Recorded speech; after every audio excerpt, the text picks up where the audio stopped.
দীপকের বিয়ে হয়েছে তা প্রায় 5 বছর হতে চলল।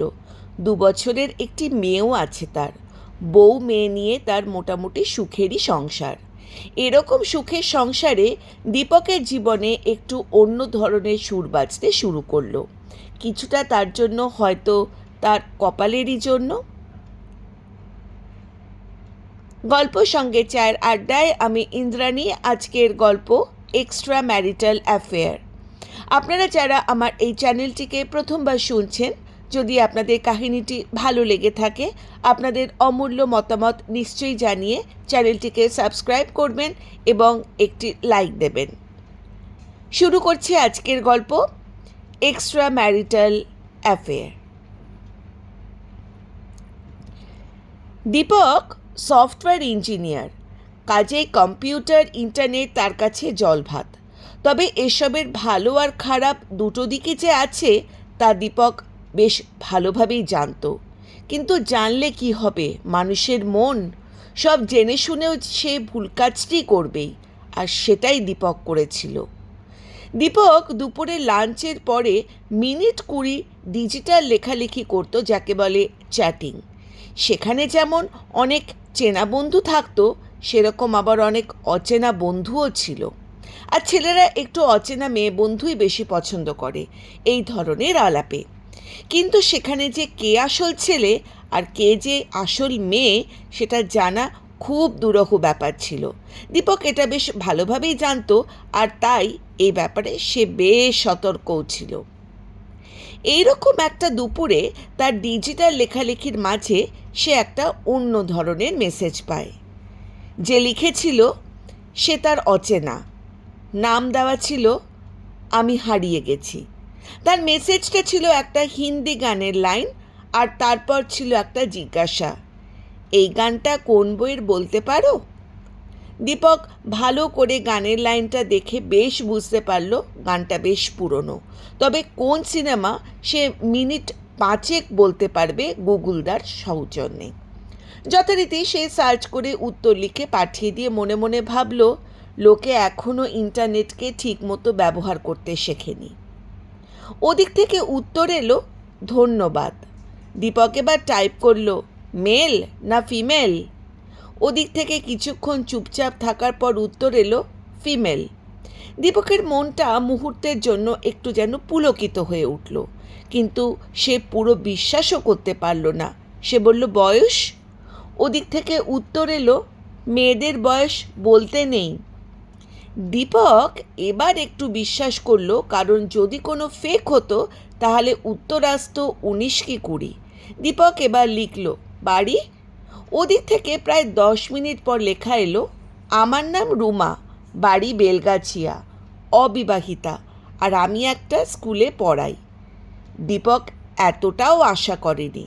সে কিছুক্ষণ ভাবল, তারপর সে লিখল আমি দীপক, বয়স 30, বাড়ি বালিগঞ্জ, সফটওয়্যার ইঞ্জিনিয়ার এবং বিবাহিত। বিবাহিত কথাটা সে সব জায়গায় লেখে। তার ধারণা মেয়েরা একটু বিবাহিত পুরুষদের পছন্দ করে। তার লেখা যাওয়ার সাথে সাথেই রুমার লেখা এলো, ক বছরের হলো বিয়ে করেছ? দীপক এই জায়গায় একটু কমিয়ে বলল 2 বছর।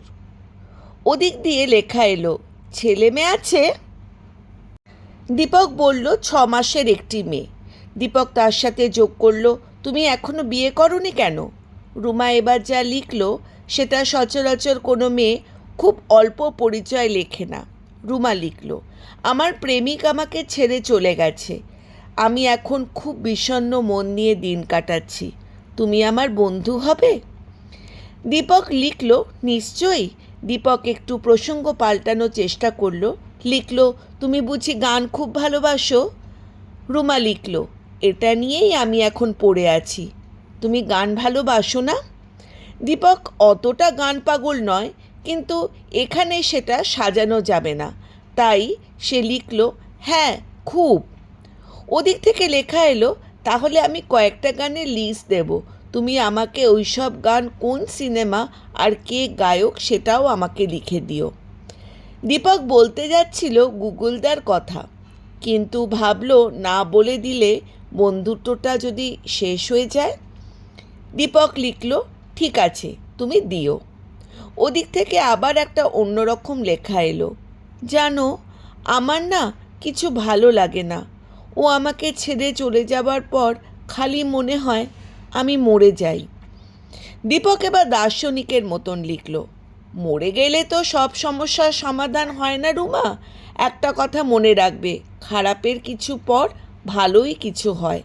আমাদের শুধু একটু ধৈর্য ধরতে হয়, না হলে আগামী দিনের আরও ভালো কিছু হয়তো আমরা চিরদিনের মতন হারিয়ে ফেলব।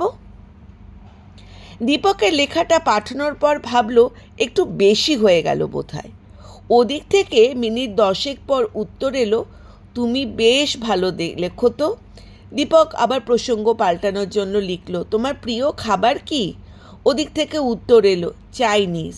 আর তোমার? দীপক যদিও বিরিয়ানি ফেভারিট, কিন্তু সে লিখল চাইনিজ। ওদিক থেকে উত্তর এলো, বাহ বেশ মিল তো আমাদের মধ্যে। দীপক একটা হাসির ছবি পাঠিয়ে দিল। ওদিক থেকে আবার লেখা এলো, আজ উঠি, দাদা এসে গেছে, কাল আবার কথা হবে।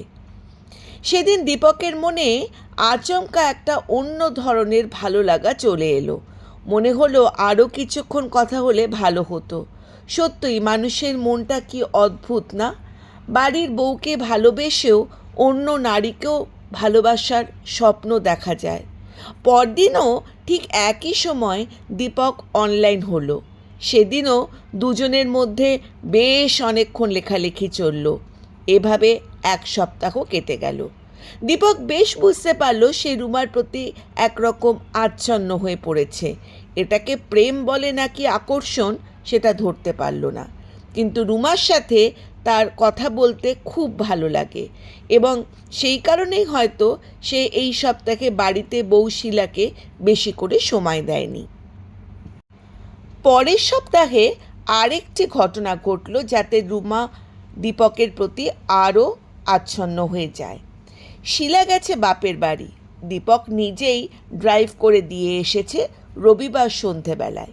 সে রাতে সে বাড়িতে এসে একবার চেষ্টা করেছিল অনলাইনে রুমাকে ধরার, কিন্তু রুমা একবারের জন্যও অনলাইন হয়নি। পরদিন দুপুরেও রুমা এলো না, তারপর দিনও না। দীপক একটা অফলাইনে মেসেজ করে রাখলো, সব ঠিক আছে তো? জবাব এলো তার পরদিন দুপুরে, দীপক অনলাইন হবার সাথে সাথেই, সরি কদিন ছিলাম না, আমার জন্য কি তোমার মন খারাপ করছিল? দীপক কি জবাব দেবে বুঝতে পারছিল না। কিছুক্ষণ পর লিখল, না অনেক দিন খবর নেই তো তাই চিন্তা করছিলাম। এবার একটা অভাবনীয় কাণ্ড ঘটল। যে লেখাটা এলো ওদিক থেকে তার জন্য দীপক একেবারেই প্রস্তুত ছিল না। এবার থেকে চিন্তা করলে এই নাম্বারে ফোন করে খোঁজ নিও। নিচে একটা ফোন নাম্বার দেওয়া। দীপক চমকে উঠলেও তার মনে একটা ভালো লাগা ছেয়ে গেল। সে শুধু লিখল, ধন্যবাদ। ওদিক থেকে আবার একটা অভাবনীয় লেখা এলো, তুমি এখনও চাইলে আমাকে ফোন করতে পারো। দীপক রুমার দেওয়া এই নাম্বারে ফোন করলো। ফোনটা করার সময় তার মনটা একটু দুরুদুরু করছিল, যদি এটা ফেক হয় তাহলে। যাই হোক, তার আশঙ্কাকে ভুল প্রমাণ করে একটি মেয়েলি কণ্ঠই ফোনটা ধরে বলল, আমিই রুমা, তোমার চিন্তার কিছু নেই, এটা ফেক নয়। দীপক এবার একটু মিথ্যেই বলল, আমি আসল আর ফেক ভালো করেই বুঝতে পারি। রুমা খিলখিল করে হেসে উঠে বলল, ভেরি স্মার্ট। দীপক জিজ্ঞাসা করল, কোথায় ঘুরতে গেছিলে? রুমা উত্তর দিল, দীঘা, স্কুলের বন্ধুদের সাথে। দুজনের মধ্যে এবার ফোনালাপ জমে উঠল। রুমা কোন স্কুলে পড়ায়, বাড়িতে কে কে আছে, কোথায় ঘুরতে যেতে ভালোবাসে, ইত্যাদি ইত্যাদি। একটা জিনিস রুমা শুধু পরিষ্কার করে দিল যে সে তার দাদাকে খুব ভয় পায় আর তার জন্য দাদা একটু সেকেলে, সুতরাং সে রাত্রিবেলায় কথা বলতে পারবে না। দীপকের এতে সুবিধেই হলো, কারণ রাতে তারও অসুবিধা, ঘরে শিলা আছে। রাত্রে কোনো কথা না হলেও দুজনের মধ্যে মোবাইলে SMS-এ কথা শুরু হলো। শিলা মোবাইলে অতটা সড়গড় না হওয়াতে এই মোবাইল মেসেজ নিয়ে দীপককে খুব একটা বিপদে পড়তে হলো না। দীপকের মধ্যে একটা পরিবর্তন হলো। আগে শিলাকে সে বেশ সময় দিত, এখন সেটা একদমই কমে গেল। শিলা ফোনে মাঝে মাঝে বললে দীপক কাজের চাপ বলে শিলাকে শান্ত রাখত। এর মধ্যে শিলা বাপের বাড়ি থেকে ফিরে এসে দেখল শিলা এখন তার বাচ্চাকে নিয়ে খুব ব্যস্ত।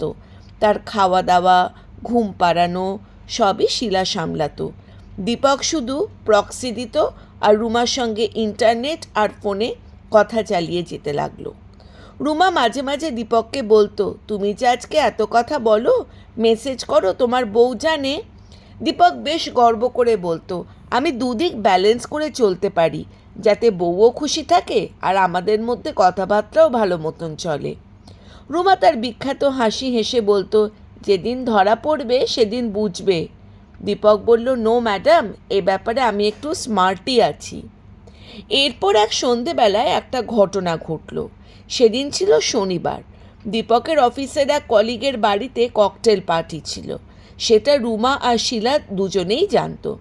তো সেই পার্টি শেষ করতে করতে রাত 10টা বেজে গেল।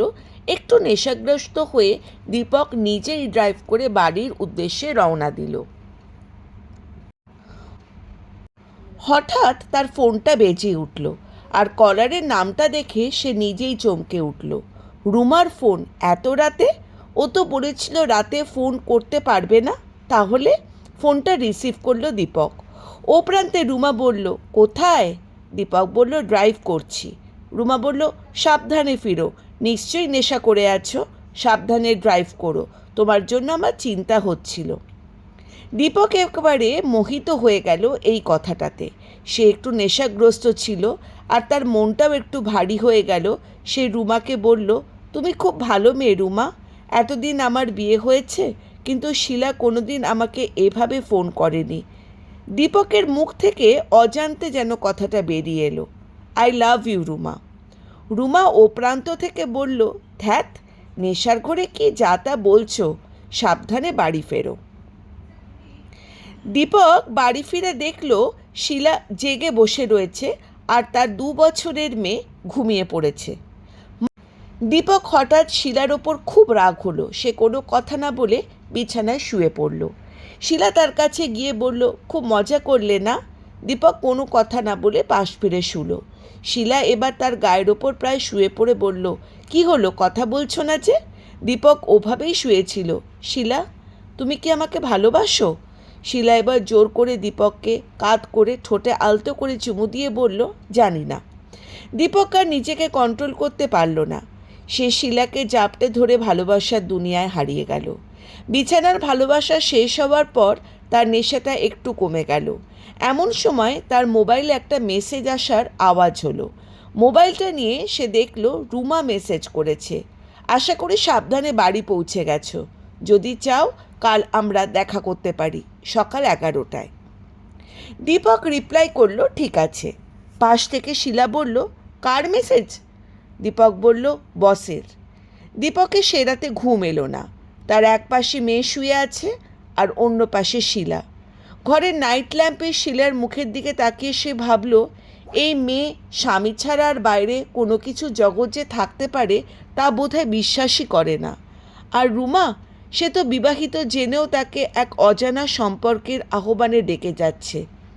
দীপকের কাছে সেই মুহূর্তে রুমাকে একটু হলেও বিরক্ত লাগলো। সে শিলাকে বুকের কাছে নিয়ে ঘুমানোর চেষ্টা করলো। সকালে ঘুম ভাঙল শিলার ডাকে। শিলা চা নিয়ে অপেক্ষা করছে পাশের ঘরে। আজ রবিবার। দীপক উঠে পড়ল। সে বাথরুম থেকে ফ্রেশ হয়ে বেরোনোর মুখে মোবাইলটা আবার বেজে উঠল। দীপক দ্রুত গিয়ে দেখল রুমার ফোন। ফোন নিয়ে সে ব্যালকনির দিকে চলে গেল। রুমার কথা ভেসে এলো, সরি, রবিবারে তোমাকে ফোন করে অসুবিধে করলাম না তো? দীপক বলল, না। রুমা জিজ্ঞাসা করল, তা আজ দেখা হচ্ছে তো? দীপক একটু চুপ করে গেল। দীপককে চুপ করে থাকতে দেখে রুমাও ও প্রান্তে বলল, অসুবিধে থাকলে থাক, অন্যদিন দেখা করা যাবে। দীপকের কি মনে হলো, সে বসে পড়ল, না আজই দেখা করব, কিন্তু 10টায় নয়, বিকেল 3টের সময় রাজারহাটের ইকো পার্কে। দীপক মনে মনে চাইল আজ দেখা করে সম্পর্কটাকে ইতি করে দিয়ে আসবে। রুমা ঠিক আছে বলে ফোনটা কেটে দিল। কিন্তু রুমার ফোনটা পাওয়ার পর তার মনে আবার একটা নিষিদ্ধ আকর্ষণ কাজ করতে শুরু করলো রুমার প্রতি। 1 মাস হয়ে গেল তাদের সাথে কথাবার্তা চলছে, আর এইবার একবার দেখা না করলেই হচ্ছে না। কিন্তু দেখা করবে কি করে, কি বলবে? ভাবতে ভাবতে শিলার ডাকে শোনা গেল, কি গো, চা যে ঠান্ডা হয়ে গেল, এসো। দীপক শিলাকে বলল আজ তার বসের বাড়িতে একটা টি পার্টি আছে, সে দুপুরে 2টোয় বেরিয়ে যাবে, আস্তে আস্তে রাত্রির হতে পারে, তাই ডিনারটা সে এ বাড়িতে এসে একসাথে করবে। শিলা একটু অভিমান করে বলল, একটা ছুটির দিন, তাও বাড়িতে থাকতে পারো না? দীপক হাসতে হাসতে বলল, কি করব বলো, বসের হুকুম। হালকা একটা নীল রঙের পাঞ্জাবি আর জিন্স পরে দীপক গাড়ি নিয়ে বেরিয়ে পড়ল। আর বাড়ি থেকে ইকো পার্ক ঘণ্টাখানেকের রাস্তা। রওনা হওয়ার আগে সে রুমাকে ফোন করে জানিয়ে দিল যে সে পার্কে ঢোকার মুখে দাঁড়িয়ে থাকবে, রুমা যেন ওখানেই চলে আসে। দীপক পার্কের ধারে গাড়ি পার্কিং করে একটা দোকান ঘেঁষে দাঁড়িয়ে রইল। তখন ঠিক বেলা 3:05। লোকজনের আনাগোনা শুরু হয়েছে। দীপকের মনে একটু ভয়ও হলো, যদি কোনো চেনা লোক দেখে ফেলে তাকে। সত্যিই তো, সে বিবাহিত, তার একটা মেয়েও আছে। এসব পরকীয়া, এক্সট্রা ম্যারিটাল অ্যাফেয়ার তার কি শোভা পায়? ভাবতে ভাবতেই রুমার ফোনটা এলো। কোথায় তুমি? আমি এসে গেছি। দীপক সামনে তাকালো। না, সেরকম তো কোনো মেয়েকে দেখতে পেল না। ফোনে বলল, আমি আগেই চলে এসেছি, বাদিকে দোকানের পাশে দাঁড়িয়ে আছি। তুমি কোথায়? রুমা বলল, তুমি কি পরে আছো একটু বলো। দীপক উত্তর দিল, নীল রঙের একটা পাঞ্জাবি। সঙ্গে সঙ্গে রুমা বলল, হ্যাঁ হ্যাঁ, মনে হচ্ছে দেখতে পেয়েছি। দীপক সামনে সেরকম কোনো মেয়েকে দেখতে পেল না। তার মনে একটু হলেও একটা আশঙ্কা হলো। ফোনে তো বেশ গলাটা সুন্দর, বাস্তবে কি হবে কে জানে। না, আগে থেকে একটা ছবি চেয়ে পাঠালে ভালো হতো। ইন্টারনেটের যুগে ফেক হওয়ার চান্সই বেশি। ঠিক সেই সময় তার কানের সামনে একটা মেয়েলি কণ্ঠ বলল, হাই। দীপক বাঁ দিকে ঘুরে দেখল, তার দিকে চেয়ে আছে একটা মেয়ে আর হাসছে। দীপক একটু থতমত খেয়ে বলল, হাই, আমি দীপক, আর তুমি নিশ্চয়ই রুমা। রুমা তার সেই বিখ্যাত হাসি হেসে বলল, একদম ঠিক। তা কতক্ষণ আসা হয়েছে? দীপক বলল, এই তো মিনিট 15। রুমা বলল, চলো ভেতরে যাওয়া যাক।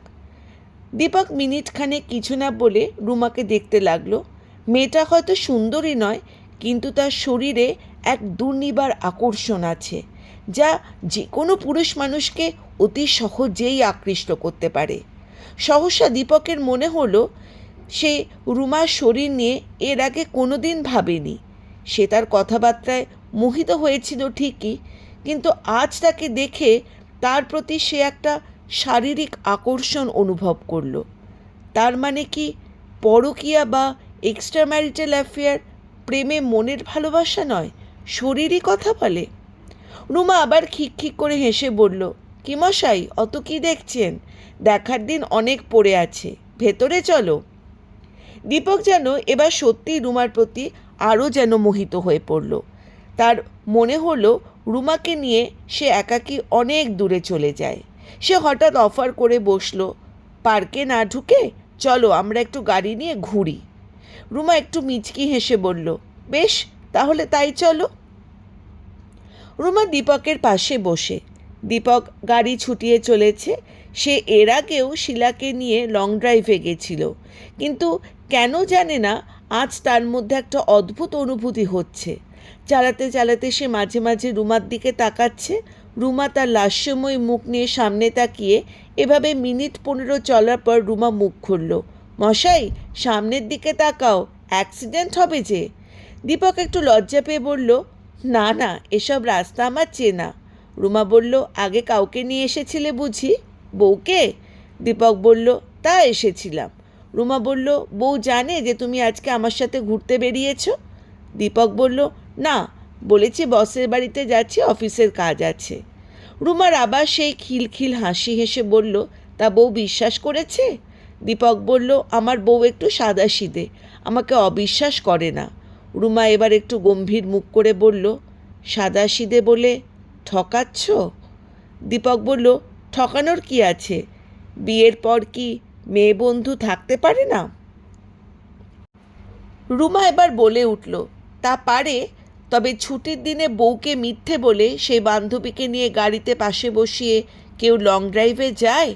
দীপক এবার জিনিসটাকে হালকা করে দেওয়ার জন্য বলল, হ্যাঁ যায়, সে বান্ধবী যদি তোমার মতন সুন্দরী হয়।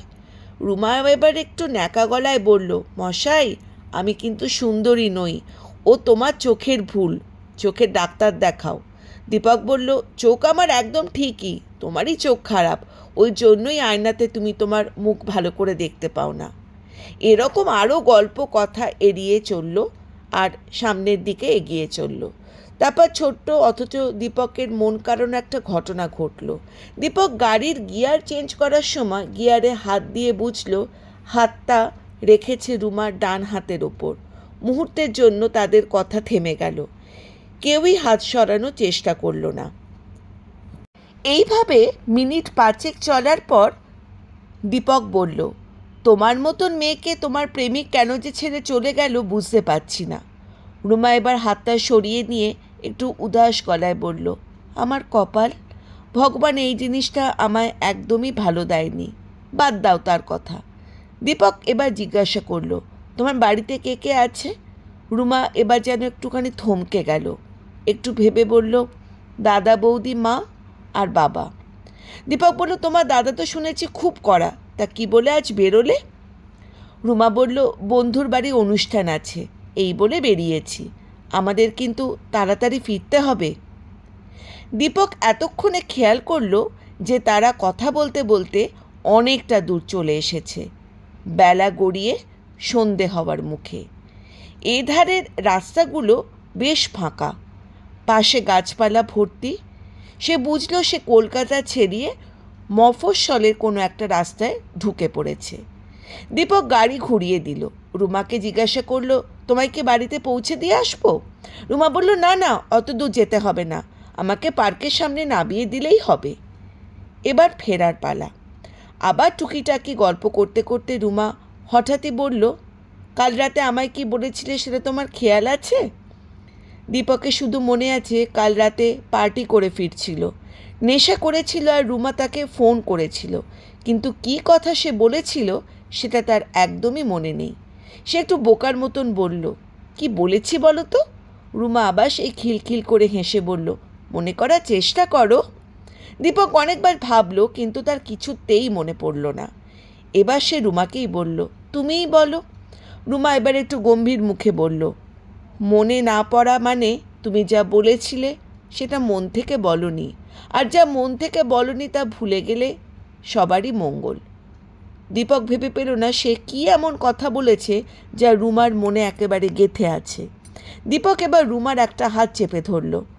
দেখো, নেশার করে যদি কোনো আমি বাজে কথা বলে থাকি, I am really sorry. Ruma এবার একটু হেসে বলল, বাজে কথা নয় মশাই, তুমি একটা খুব সুন্দর কথা বলেছিলে। দীপক এবার গাড়িটাকে একটু সাইড করে দাঁড় করালো।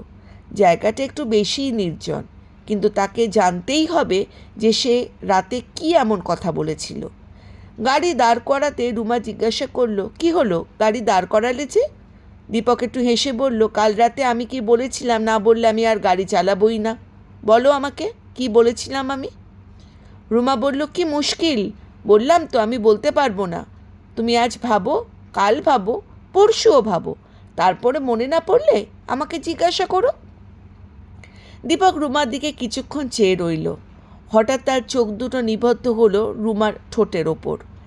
এরকম পাতলা লাল ঠোঁট, তার মধ্যে একটা যৌনতার আবেদন সে অনেক দিন যেন দেখেনি। দীপক আর নিজেকে কন্ট্রোল করতে পারল না। সে ঝাঁপিয়ে পড়ে রুমার ঠোঁটের মধ্যে নিজের ঠোঁট দুটো ডুবিয়ে দিল।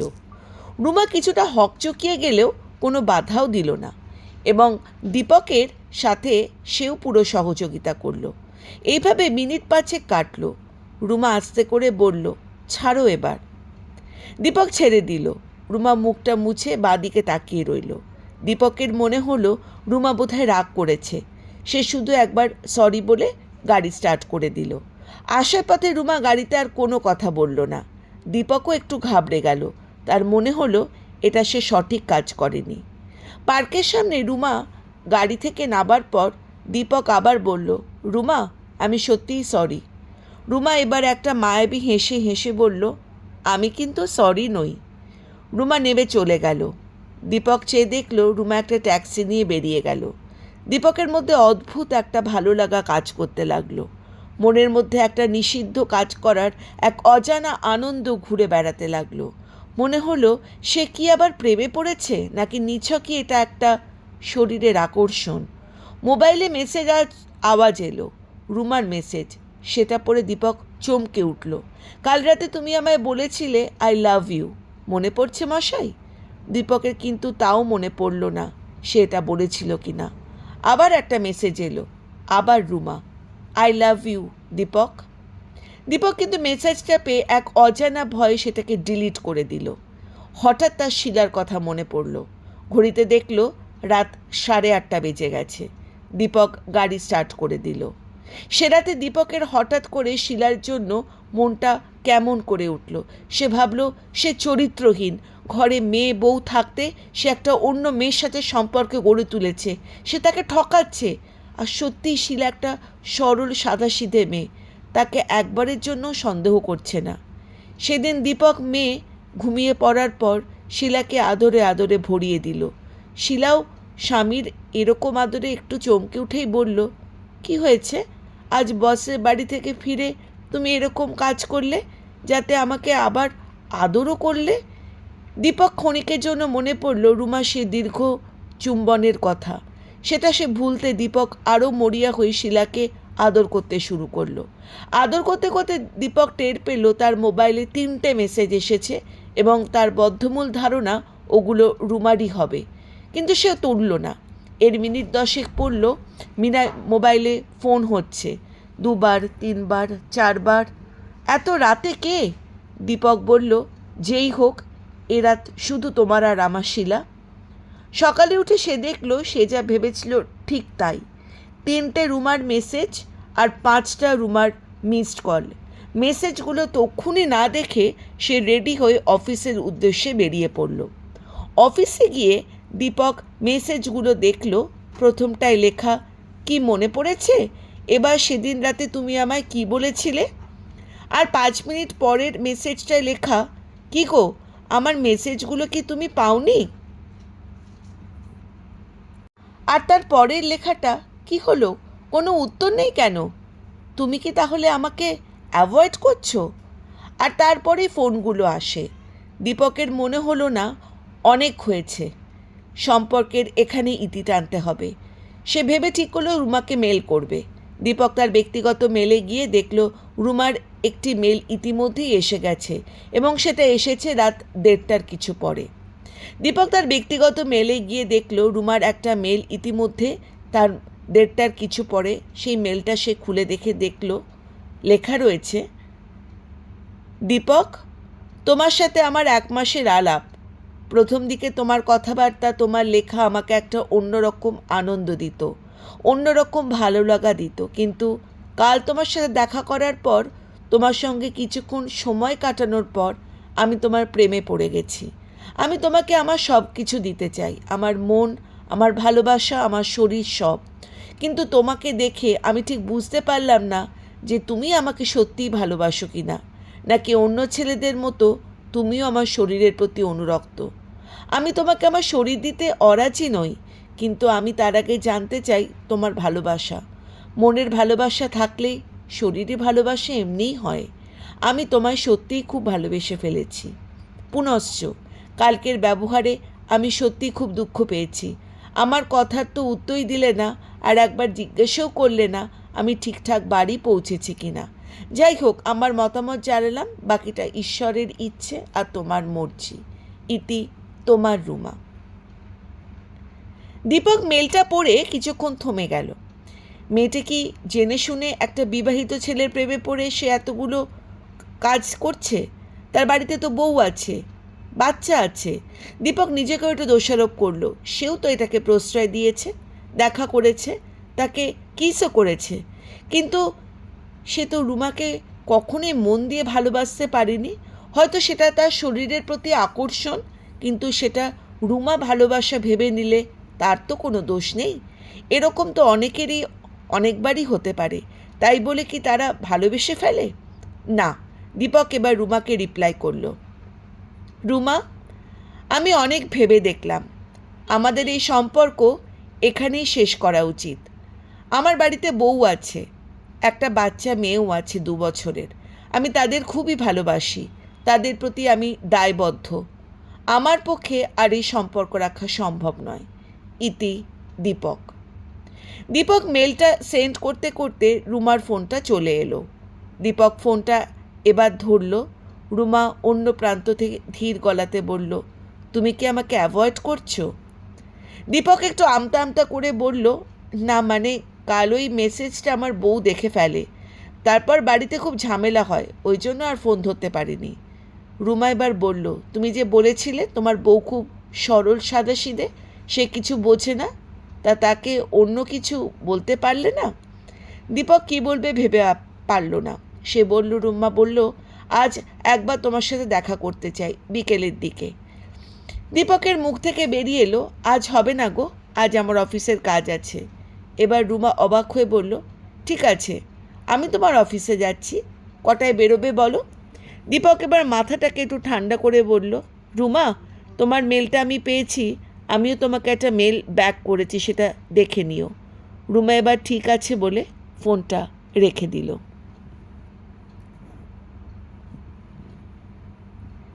এক্সট্রা ম্যারিটাল অ্যাফেয়ার প্রথম পর্ব আজকে এখানেই শেষ হলো। এর পরের পর্ব পরের গল্পে আসছে। আপনারা যারা আমাদের সাথে পুরো গল্পটা শুনলেন, আপনাদের কেমন লাগলো আপনারা অবশ্যই আপনাদের মতামত জানাবেন এবং সঙ্গে থাকবেন। সঙ্গে থাকুন, শুনতে থাকুন গল্প সঙ্গে চায়ের আড্ডা। ধন্যবাদ।